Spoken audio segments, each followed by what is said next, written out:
So yan guys, tambak tayo ng gawain. Ayan, may dalawa tayong ginawa. Itong isa nagawa na natin, okay na to. Itong isa hindi pa, tsaka na to. Ayan. So meron din tayo guys mga dito, ignition coil. So pag ignition coil lang sira niya or may na yung power, usually pinapalitan ko na nito kasi minsan pag nag-start siya tapos namamatay,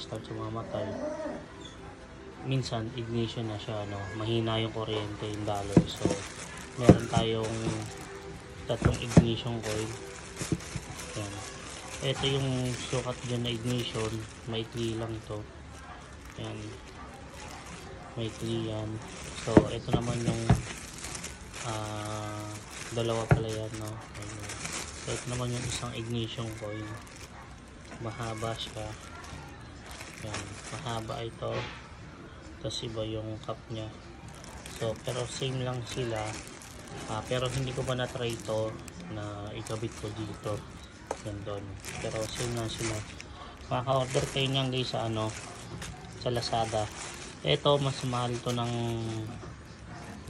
to, yung isang klase ng 13F9, no, na pan GX35. Mas mahal tong isang klase na to, yung mahabang cord. Ito naman yung maikli na cord ng papuntang spark plug, yung cap nya. Mas mura to, no, siguro I think nasa 300 ito nasa 600, no. So yun lang guys.